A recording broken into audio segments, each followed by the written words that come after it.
Hey guys, welcome you all on Plants and Planet। आज मैं आपके साथ जानकारी शेयर करूंगी गाइस एक सक्यूलेंट प्लांट को लेकर के, जो कि बहुत ही खूबसूरत हैंगिंग प्लांट भी है। लंबी और फ्लफ़ी लीव्स वाला ये प्लांट गाइस, इसका नाम है स्ट्रिंग ऑफ बनानास। छूने में बहुत ही सॉफ्ट लगती हैं इसकी लीव्स और बेहद ही नाजुक होती हैं। ज़रा भी हवा के झोंके के साथ गिर जाती हैं, लेकिन इसके बावजूद भी ये बहुत ही खूबसूरत प्लांट लगता है। और स्ट्रिंग्स वाले प्लांट जब भी हम लगाना चाहते हैं तो हमेशा डर लगता है कि यार सक्यूलेंट प्लांट्स को कैसे लगाएं, क्योंकि इनकी देखभाल थोड़ी सी मुश्किल होती है। लेकिन जब एक बार ये आपके एनवायरनमेंट में ढल जाते हैं, आपके घर के एनवायरनमेंट में, तो और इनको मनचाही देखभाल मिल जाती है, तो ये प्लांट कहीं जाने वाले नहीं होते। आज इस वीडियो में मैं आपको बताऊंगी गाइस कि एक ही प्लांट से मैंने कितनी आसानी से ढेरों प्लांट्स बनाए हैं। तो हो सकता है गाइस कि वीडियो थोड़ा सा बड़ा हो जाए आपके लिए, बट आप इसे पूरा देखिएगा। अगर आप पूरी जानकारी चाहते हैं किसी भी प्लांट को लेकर के, तो उसे पूरा देखना चाहिए।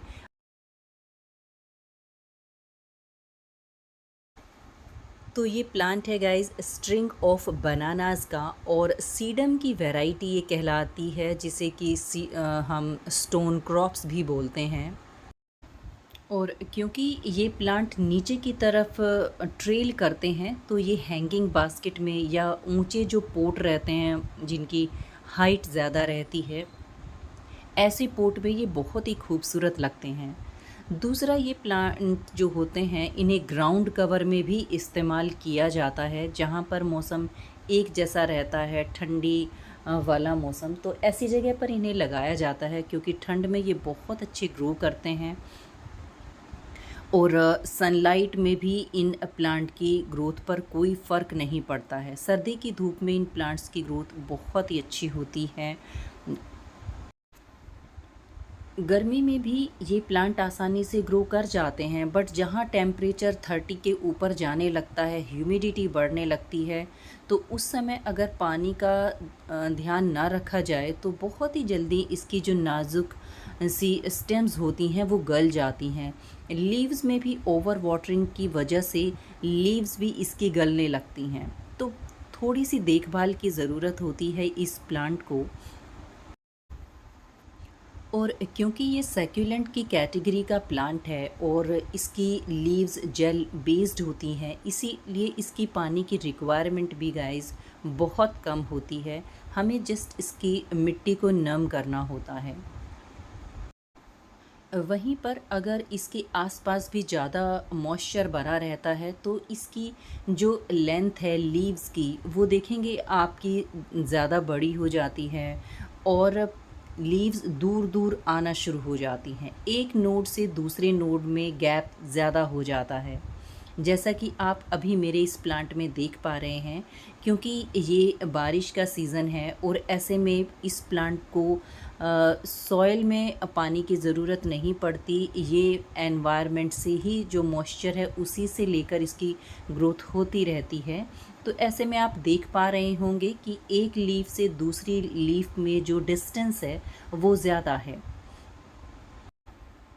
और इसी समय पर इसके हर एक नोड में रूट्स डेवलप होती हैं, जो आप हेयरी इसके आसपास देख रहे हैं, स्टेम्स के आसपास, वो इसकी रूट्स हैं, जिसमें कि ये साइन भी हमें मिलता है कि इसे अभी हम नए तरीके से प्रोपगेट कर सकते हैं। तो ये प्लांट ऐसे होते हैं जो कि बहुत ही आसानी से प्रोपगेट हो जाते हैं विद कटिंग्स और विद लीव्स ऑल्सो। तो सबसे पहले शुरुआत करते हैं इसकी मिट्टी को लेकर के कि किस तरह की सॉइल मिक्सचर में हम इस प्लांट को लगाएं। तो गाइस, मैंने अपने प्लांट्स को लगाया हुआ है सक्यूलेंट पोटिंग मिक्स में। ये सक्यूलेंट पोटिंग मिक्स आप आसानी से ऑनलाइन भी ऑर्डर करके मंगवा सकते हैं। और घर पर भी बनाना बहुत आसान होता है सक्यूलेंट पोटिंग मिक्स को। इसके लिए हमें बजरी चाहिए होती है, जिसे छान करके उसकी जो फ़ाइन रेत है उसे अलग कर दें, और उसके बाद जो कंकर वाला पार्ट है उसे रखना। और दूसरा, इसमें रिवर सैंड का इस्तेमाल करते हैं, और थोड़ी सी मात्रा में इसमें हम इस्तेमाल करते हैं कोकोपीट का, ताकि हल्का सा मॉइस्चर एक मिट्टी में बना रहे। इसके साथ ही परलाइट का इस्तेमाल सक्यूलेंट पोटिंग मिक्स में किया जाता है गाइस। और यहाँ देखिए, क्योंकि इसकी लीव्स जेल बेस्ड होती हैं, पानी की रिक्वायरमेंट कम होती है, और वहाँ अगर हम इसमें गार्डन सॉइल का इस्तेमाल करते हैं तो ये इसकी लीव्स को ख़राब कर देता है, क्योंकि गार्डन सॉइल रूट्स के साथ चिपक जाता है, और थोड़ा भी पानी ज़्यादा होने से इसकी रूट्स गलने लगती हैं। और अब बात करते हैं गाइस प्रोपोगेशन की। तो जैसा कि आप ये लीव्स मेरे हाथ में देख रहे हैं, सीडम के ये प्लांट्स इन्हीं लीव से ही ग्रो कर जाते हैं। जो हेयरी रूट्स आपने इनकी देखी है, उससे तो कट करके हम नए प्लांट्स बना ही सकते हैं। इसके साथ ही लीव से भी इसके नए प्लांट्स बहुत आसानी से तैयार हो जाते हैं। अक्सर इसकी लीव्स टूट जाती हैं, गिर जाती हैं, जैसा कि मैंने बताया, हवा के साथ में, और वह मैं यहाँ इस अपनी बास्केट में जस्ट डाल देती हूँ। तो आप देखिए, उसी से ही नए नए प्लांट्स बन गए हैं। तो एक सिंगल लीफ से भी प्रोपोगेट हो जाते हैं ये प्लांट्स बहुत ही आसानी से।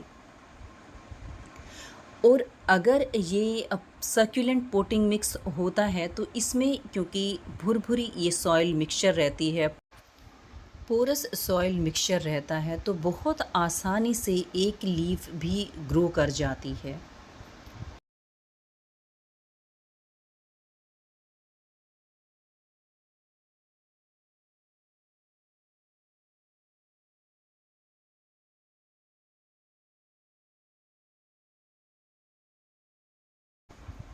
और कहीं पर अगर आपको ऐसा लगता है कि कोई एक लेंथ आपकी ख़राब हो गई है, तो आप देखेंगे कि कितना पोर्शन उसका सही है।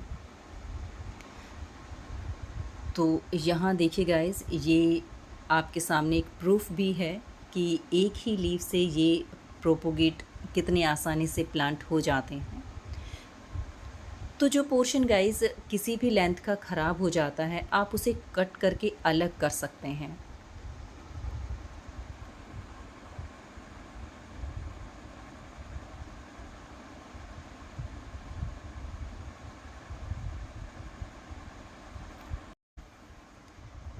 और जो भी इसका बेस्ट पार्ट है, जैसा कि आप देख पा रहे हैं, इसे भी आसानी से आप लगा सकते हैं, और आप देखेंगे कि कुछ ही दिनों के अंदर ही इसमें भी नई रूट्स डेवलप हो गई हैं। तो बहुत ही आसान और इजी टू मेंटेन ये प्लांट होते हैं।